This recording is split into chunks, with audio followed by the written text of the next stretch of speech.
Hello everyone. आज determinant चॅप्टरचा आपला तिसरा व्हिडिओ आहे हा. या आजचा पॉईंट आहे expansion of determinant by using minors and cofactors of any row or any column. याआधी पण आपण एक्सपान्शन ऑफ डिटर्मिनंट हा पॉईंट लर्न केला आहे. त्यामध्ये आपण मायनॉर्स आणि हा कोफॅक्टरचा यूज केला असं काही म्हटलं नव्हतं. फक्त अलॉंग एनी रो आणि एनी कॉलम हा पॉईंट आपण कंप्लीट केला होता. आता आपल्याला काय करायचं आहे, बाय यूजिंग मायनॉर्स आणि cofactor how we can expand the determinant हा टॉपिक इथे लर्न करायचा आहे. याआधीचा व्हिडिओ जो होता तो how to find the minors and cofactor शी रिलेटेड होता. जर तुम्हाला मायनॉर कोफॅक्टर फाइंड आउट करता येत नसतील तर ते तुम्ही त्या व्हिडिओमध्ये जाऊन बघू शकता. तर आपल्या आजच्या व्हिडिओला आपण सुरुवात करूया. आपल्या पूर्ण जनरल फॉर्ममध्ये डिटर्मिनंट या टाईपचा आपण लिहितो. आता टोटल आपल्याकडे किती रोज आहे, 3 रोज आणि 3 कॉलम्स. तर कोणताही रो आपल्याला 3 रो 3 कॉलमला एक्सपांड करता येईल, कोणताही डिटर्मिनंट. सो त्यामध्ये सपोज आपल्याला एक्सपान्शन करायचे अलॉंग द फर्स्ट रोला एक्सपान्शन करायचे बाय यूजिंग कोफॅक्टर म्हणूया आपण, कारण कोफॅक्टर काढण्यासाठी आपण मायनॉरचा ऑलरेडी यूज केलेला असतो. म्हणून मी डायरेक्ट म्हणणार आहे we are using cofactor, right. So मला फर्स्ट रोला जर एक्सपान्शन करायचं असेल डिटर्मिनंटचं तर ते कसं करता येईल. So this is equal to, नेहमीप्रमाणे आपला एलिमेंट पिक केला फर्स्ट रोचा, first element A11. So this element is multiplied by capital C11. सर्वांना माहिती आहे कॅपिटल C11 म्हणजे कोण आहे. It is a cofactor of the element A11. So here we have to write plus, then pick the second element. So second element is A12. It is multiplied by C12. Then again we have here plus, then pick next element that is A13 and it is multiplied by C13, that is the cofactor of this element, right? So calculate this calculation, you will get the value of determinant or expansion of determinant along the first row. हे first row साठी झालं. याच पद्धतीने तुम्हाला second row, third row साठी सुद्धा लिहिता येईल. सेकंड रो साठी जर तुम्हाला लिहायचं असेल तर सेकंड रो साठी सेम फॉर्म्युला कसा तयार करता येईल. दिस इज इक्वल टू, पहिला एलिमेंट घेतला त्याला त्याचा मल्टिप्लाय केला कोफॅक्टर, प्लस सेकंड एलिमेंट त्याला मल्टिप्लाय केला त्याचा कोफॅक्टर, प्लस थर्ड एलिमेंट त्याला मल्टिप्लाय केला त्याचा कोफॅक्टर. सो हे झालं थर्ड रो साठीचं expansion. Then we can write for second row साठी. Then we can write for the third row. So third row साठी असणार आहे दिस is equal to A31 multiplied by C31 plus A32 multiplied by C32 plus A33 multiplied by C33. या पद्धतीने आपण डिटर्मिनंटचं expansion along first row, second row आणि third रोला expansion केलं आणि एक्सपान्शन करण्यासाठी आपण यूज केला आहे कोफॅक्टरचा. ठीक आहे. याच पद्धतीने कॉलमसाठी पण करता येईल. तर कॉलमसाठी कसं करायचं बघूया आपण. सो फर्स्ट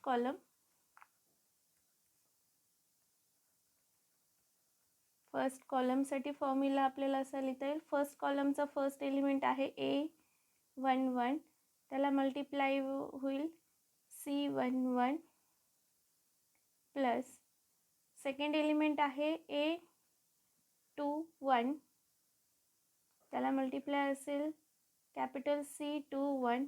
थर्ड एलिमेंट आहे A31, त्याला मल्टिप्लाय C31.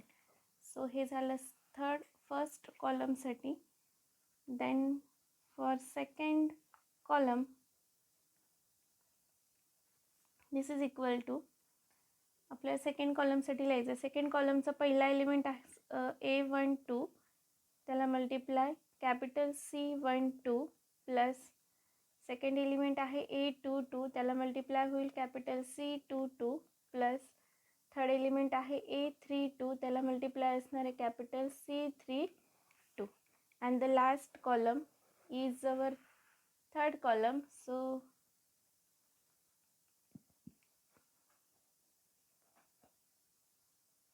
थर्ड कॉलमसाठी फॉर्म्युला असेल, this is equal to third कॉलमचा first element A31 multiplied by capital C31 plus A23 multiplied by capital C23 plus A33 multiplied by capital C33. या पद्धतीने आपण तिन्ही कॉलमसाठी कोफॅक्टरचा यूज करून एक्सपान्शन ऑफ डिटर्मिनंट लिहू शकतो. आता आपल्याला बघायचं आहे की एक्झाम्पल कसं सॉल्व करायचं. मायनर कोफॅक्टरचा यूज करून एक्सपान्शन करायचं आहे डिटर्मिनंटचं. आणि तर त्याचं एक्झाम्पल घेतलं मी. Find the value of determinant. Determinant आहे 1 -1 2 -2 3 5 -2 0 -1. So we have to expand this determinant along third row and the second column. आपल्याला या डिटर्मिनंटचं एक्सपान्शन करायचं आहे थर्ड रोसाठी आणि सेकंड कॉलमसाठी. तर सोल्युशनकडे जाऊया या एक्झाम्पलच्या. सो सोल्युशनमध्ये आपल्याला एक्सपान्शन ऑफ थर्ड रोसाठी करायचं आहे सुरुवातीला. सो सुरुवातीला expansion along the third row. आता थर्ड रोसाठीचा फॉर्म्युला मगाशी आपण बघितला होता, तो लिहून घेऊया इथे. सो थर्ड रोसाठी फॉर्म्युला कसा होईल तयार आपला. एक्सपान्शनचा A31 पहिला एलिमेंट, त्याला मल्टिप्लाय C31 प्लस A32 त्याला मल्टिप्लाय C32 प्लस A33 त्याला मल्टिप्लाय C33. आता आपल्याकडे एलिमेंट्स तर माहिती आहे आपल्याला. A31 पहिला एलिमेंट आहे -2, A32 एलिमेंट आहे 0 आणि A33 एलिमेंट आहे -1. पण कोफॅक्टर्स माहिती नाही आहे, तर कोफॅक्टर्स आधी काढून घ्यायचे. तर कोफॅक्टर्स आधी काढून घेऊयात आणि मग आपण या फॉर्म्युल्यामध्ये पुट करूया. मग पाहिजे तर तुम्ही याला इक्वेशन 1 म्हणून सुद्धा नाव देऊ शकता. आपल्याला कोफॅक्टर काढून घ्यायचं आहे प्रत्येक एलिमेंटचं, ह्या तिन्ही पण. तर त्यामध्ये पहिला एलिमेंट आहे C31. C31चा कोफॅक्टर काढण्यासाठी आपल्याला त्याचं मायनॉर काढावं लागेल.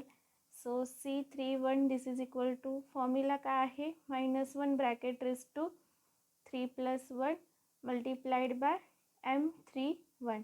So how we can find the M31. So previously आपण -1ची पॉवर इथे 3 + 1 म्हणजे 4, इथे +1 मिळणार आहे. +1 is multiplied by this minor. So minor काय मिळेल आपल्याला, -1 -1 2 3 5. ठीक आहे. And this is equal to, calculate केलं तुम्ही तर तुम्हाला इथे मिळेल -5 -6. सो आन्सर असेल -11. सो या पद्धतीने आपल्याला C31 फाइंड आउट करता आला. ठीक आहे. आता आपल्याला नेक्स्ट फाइंड आउट करायचं आहे C32. सो C32साठी फॉर्म्युला लिहूया आपण. That is cofactor of the element A32. Formula असा असणार आहे, -1 bracket raise to 3 + 2 is multiplied by minor of the element A32. So this is equal to, we know that -1 raised to this power is 5. So this power is odd number. So here we have -1. This is multiplied by minor का of the element A31. So ह्या determinant मध्ये येणार आहे 1 2 -2 and 5. तुम्ही calculate करून बघितलं तर answer तुम्हाला इकडे -1 ब्रॅकेटमध्ये इकडे 5 + 4. सो आन्सर असेल इकडे निगेटिव्हमध्ये. So this is equal to -9. So या पद्धतीने आपला cofactor of the element A32 complete झाला आहे. याच पद्धतीने तिसरा पण कोफॅक्टर काढून घेऊयात आपण.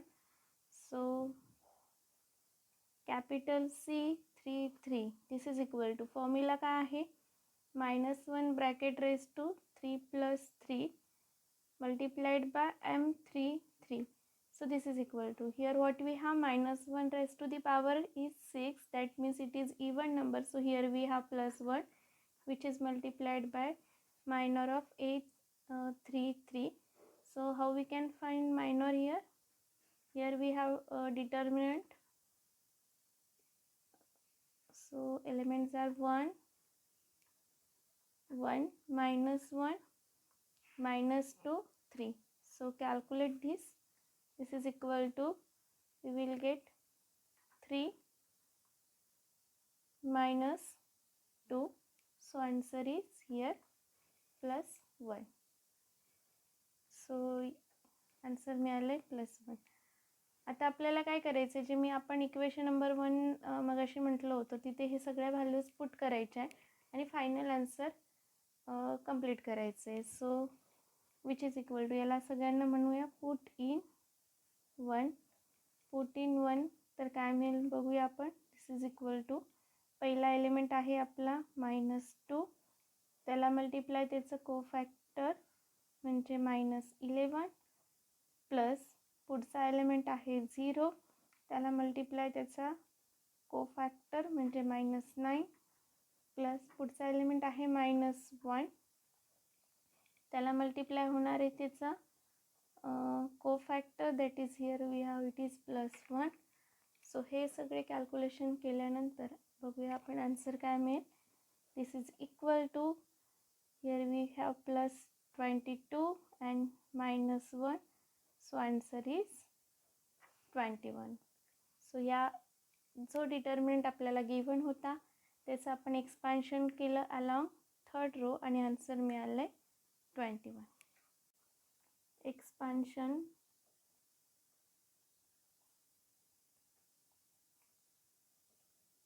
along the सेकंड कॉलमसाठीचा आपण आधी फॉर्म्युला लिहून घेऊया. So this is equal to A12 first element multiplied by its cofactor, second element A22 it multiplied by its cofactor, then third element multiplied by its cofactor. So या पद्धतीने आपला formula complete झाला. याला आपण number 2 म्हणून घेऊया आणि आधी कोफॅक्टर सगळेच फाइंड आउट करून घेऊया, नंतर पुट इन दिस इक्वेशन आणि कॅल्क्युलेट करूया. सो कोफॅक्टर पहिला एलिमेंट C12, फॉर्म्युला असेल -1 bracket raise to 1 + 2 multiplied by minor of the element A12. So this is equal to -1 ची पॉवर 3 आहे म्हणजे odd number. So here we have -1 which is multiplied by the determinant -2, 5, -2, -1. So calculate this. This is equal to -1 multiplied by, here we have +2 plus 10. So this is equal to, answer is -12. Next आपल्याला find out करायचं आहे C22. So आधी formula लिहूया. -1 bracket raise to 2 + 2 which is multiplied by M22 which is equal to -1 ची power even number आहे. So आपल्याला मिळेल इकडे +1 which is multiplied by minor असेल, डिटर्मिनंटमध्ये येईल 1, 2, देन -2, -1. सो कॅल्क्युलेट करूया. -1 + 4, आन्सर असेल +3. The next minor find out करायचं आहे C33 which is equal to -1 bracket raise to 3 + 3 multiplied by its minor M3, sorry C32 करायचे आपल्याला. C32 which is equal to -1 ची पॉवर आहे ऑड म्हणजे -1 which is multiplied bye determinant येणार इथे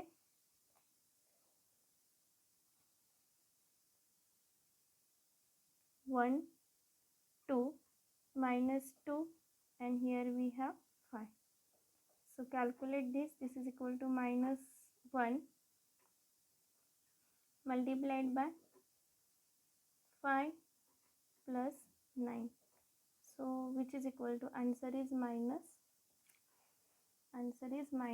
9. So put in 2. हे सगळं आपल्याला 2 मध्ये पुट करायचं आहे. सो 2 मध्ये पुट केलं. पहिला एलिमेंट आहे -1 आणि त्याचा कोफॅक्टर आपल्याला मिळाला होता -12 प्लस दुसरा एलिमेंट आहे 3, त्याला मल्टिप्लाय, त्याचा कोफॅक्टर आपल्याला मिळाला होता +3.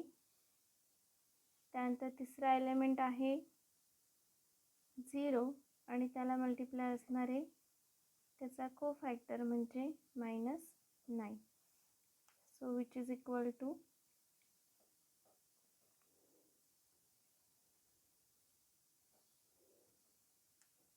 here we have +12